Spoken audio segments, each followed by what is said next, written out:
Hey guys, welcome to Wrench to Drive. Today we're going to have a look at these cheap metal axles that I picked up. They were a whopping 85 Canadian dollars. That is about 65 US dollars, something like that. A little over 60 bucks US. Very, very inexpensive. Are they any good? That's the question. They look pretty good. As you can see here, diamond pumpkin, offset pinion for more clearance. Notice that it's high, it's not centered on the gear, it's raised. That means we're going to see the helical gears in there. Overall, the quality from the outside looks pretty good. Now, once we get inside, you'll see that all is not quite as rosy, but it's not terrible, and things can definitely be fixed. Interesting part of this design, check that out. Major one-piece axle there with a diff carrier. A little bit different. A lot of times there's a cover on the rear and you pull everything out from the back. In this particular scenario, it's the other way around. You pull off the whole front end. I don't know if that's any better or worse. It's just a little bit different. As you can see, very nicely greased. I did not touch these yet. Not a thing has been done. So that is totally acceptable. It's very nice sticky grease. I'm very pleased with to see that in there. Now the downside, I'll try and show you this here. Hopefully it's crystal clear. Watch for the movement. See how much that ring gear moves? That's at least a half a millimeter of play, at least. Potentially closer to a millimeter. That's a little excessive in my opinion. Now, depending on the quality of these gears, if they're super hard, super strong, might not be the end of the world. Out of China, that's not really what I would expect. You definitely don't want to push this ring gear all the way over as hard as you can. That's going to be a little excessive. There's a little bit more of a grindy feel to it when you just reef it all the way over. I'm going to 3D print some shims, and I'm going to space this out a little bit. Probably do a shim on this side for sure, and probably one on this side just to keep it from going too far over, because like I said, when you push it over as far as you can, it's a little bit rough. Probably not the end of the world, but better to do it right if you're going to bother to put that much effort in, right? Now I'm going to 3D print them because I've done it before, and little plastic shims don't work too bad in a low speed type situation, which a crawler is. This thing's not going to turn super fast. Plastic's probably not going to melt with any luck at all. There will be very little wear. If there is, it's plastic, so it's not really going to damage anything inside there. It's just going to allow more movement than might be ideal. So that's the first thing that's not ideal. So we got the back end taken apart. Look at that. There was a shim on the inside, so the back was actually shimmed. Still a hair looser than I would like, so I made this little plastic shim. All we're going to do is put it inside the bearing holder. Oops. Gotta get to sit flat. It's just going to hold that bearing out a hair farther to make a little less space.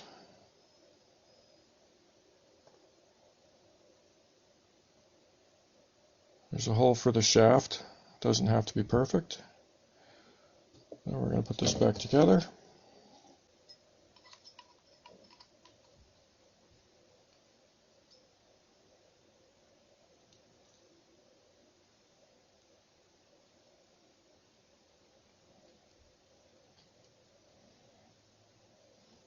Maybe it was just perfect. Yeah, it was just a little bit of binding there. Maybe it was just right. Maybe I'll take that out. Yeah, a little too tight. I'm actually going to take that out and just leave the shim. Well, that's a win.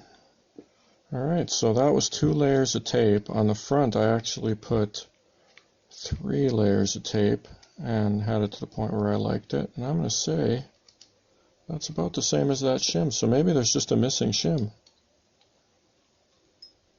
And all you do is loosen these two screws, don't take them all the way out, and then you can easily take off this bearing cap.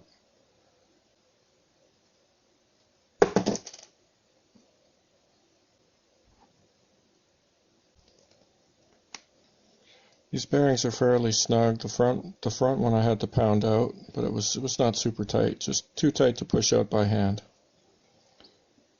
So you just push that bad boy back in carefully. Back one's just right.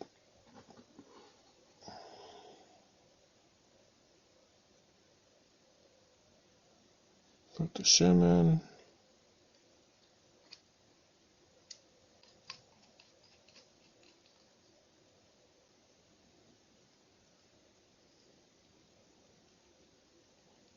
Definitely a lot tighter than the front was. So there you go. The back is very, very nice, also greased nicely. And yeah, overall, not bad axles. Second thing, in my opinion, is a little bit more of an issue.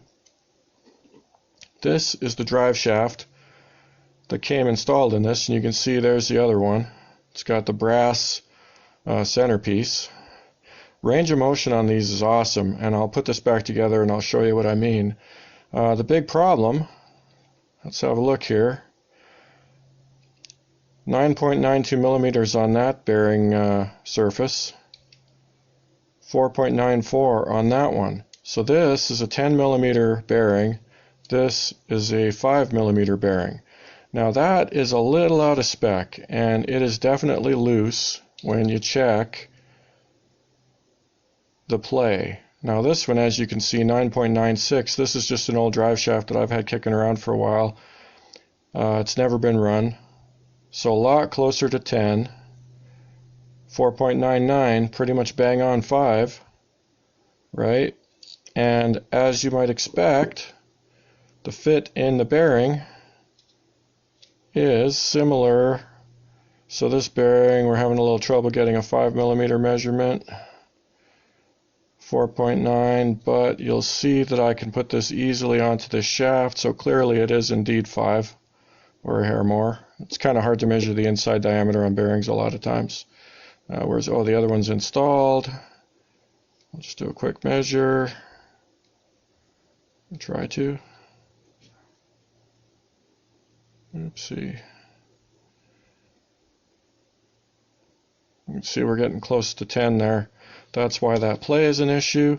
Now the other spot that play is an issue, and it's harder to show, is when you put the bearing in the bearing cup. I can feel the movement as I'm wiggling that, and as you can see, it pops right out. So that's a problem. It's too loose. You don't want that. So what I'm going to do in this bearing cup, I'm just going to use a little bit of B7000 glue. It's what I call semi-permanent. It's like rubber cement. I'm going to glue that bearing in so that it can't move in the bearing cup, and I might do that to the bigger one doesn't fit as loosely. And then I'm going to use some Teflon tape to make sure that the fit on the shaft, even this one that fits better, is as snug as it possibly can be. You can probably use glue on this too. I don't find that typically as ideal.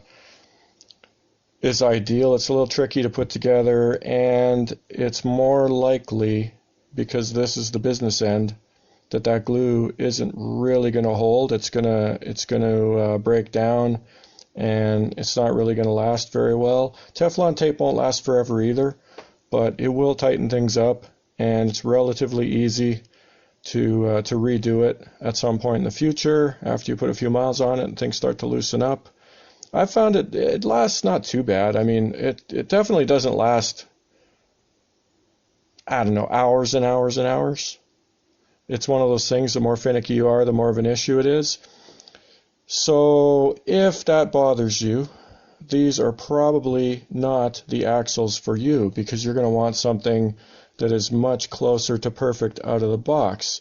Now again, with the bearings glued into the cups and better quality drive shafts, is much less of a problem than it is with these out of the box. These drive shafts actually seem pretty darn good looking at them. The range of motion is tremendous. The quality looks very good. Everything is very nicely made. The pins are snug. I've tested them to see if they're easy to push out. They are not. If these pins, little guy is typically a problem, or the big guy, if they come out too easy, that's a huge problem because your drive shaft will fall apart, right? These seem pretty good. They look very, very nice. There's machined surfaces. I'll try and show you here, or it looks like there are anyways. Maybe it's from a mold, but I'll try. There are some machining lines there.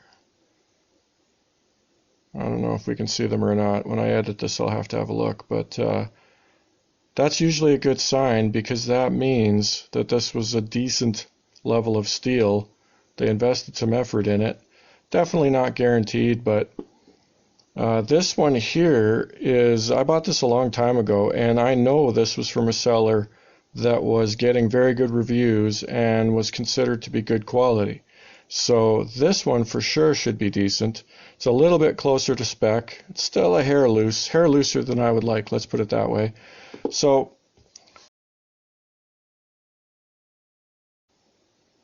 that's how much play we're talking about. Quite a bit in my humble opinion. If that is not too much for you, then you'll be happy with these out of the box. If that is too much for you, you will not be.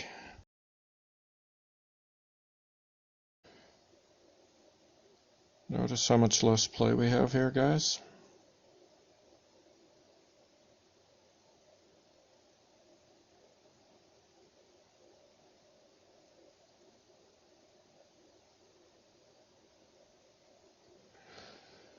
Very little.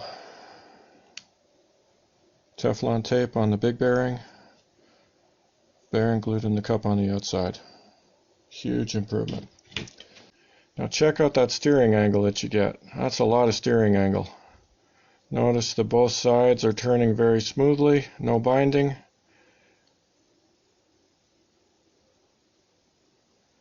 So that's the upside with these U-joints. Oops, lost a bearing. And obviously, the only difference between the drive shafts that are installed in these and the ones that I have here kicking around for a long time is the end is a little bit shorter. Totally still usable. So there's the deal. There's the deal, guys. There's a little bit of fixing to do to make these as good as they can possibly be, but to me, not bad for a whopping $90. Very nice quality. You need to do, as is almost always the case with metal stuff out of China, a little bit of Loctite on the screws because it does not come all nice and Loctited. Quite frankly, I prefer it that way because that way you can use nice blue Loctite that isn't, crazy strong. That way you'll be able to get it apart again. Chances are very small that anything's been wrecked, right? I don't know. I don't mind it the way it is. It's to be expected. If you expect everything out of China to be absolutely perfect, you are sadly going to be out of luck. Comes with this nice servo horn. Notice they put it together so stuff wouldn't get lost. 2 screws to snug it up. 1 screw down the middle. Looks pretty good. Steering link. Nothing to get excited about. Looks pretty solid to me. Nice drag link with the bend in it. Only downside, when it shipped, it was not secured. So there's a tiny bit of wear on the case before I even get to do anything, before I even run it. I didn't get the pleasure of putting that wear and tear on there. Very small criticism, not a huge big deal. The downside to these axles being one solid piece is that you cannot adjust the angle, the caster angle on the ends. If these ends come off, typically they're splined and you can change the angle. On this one, we cannot change the angle. There's a nice bit of caster there, as you can see.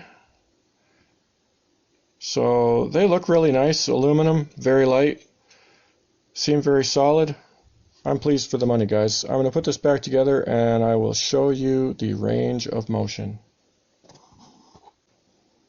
So the upside, shiny metal, very nice steering angle. You get a little more clearance to the pinion. You can run a axle mounted servo or a chassis mounted servo. There's your link for the panhard bar. It's got this setup here, which I'm not sure if is better or not. It's got the link mount and the shock mount separate, kind of nice. In theory, it's a little stronger.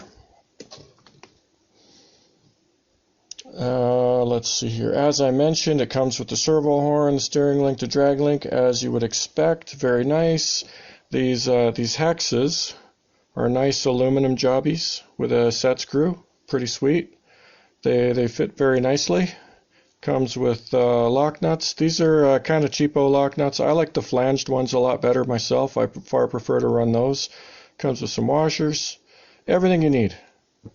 Everything you need. And the back, as I mentioned, it's got these built-in trusses.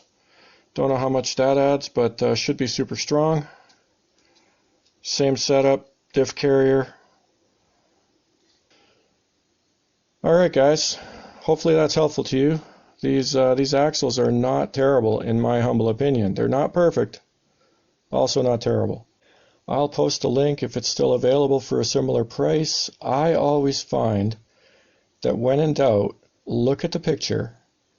If you are looking at the exact same axles and they're way more money, do not spend the way more money. You're getting ripped off. Typically, there's a rock bottom price that the product should be available for. Generally, the stores that sell at a lower price move a lot more volume because the price is good.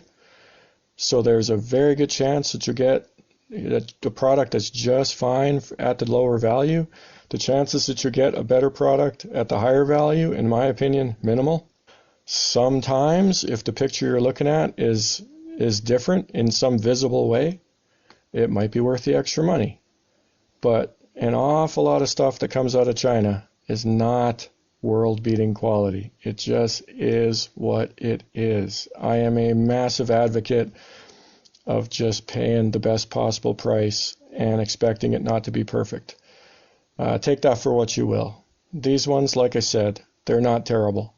You know, as much as I've picked on them, picked them apart, pointed out all the flaws, that's not the end of the world.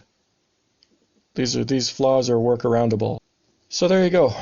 That's it for this edition of Wrench to Drive, where we ask the eternal question: do you drive to wrench, or do you wrench to drive? See you next time.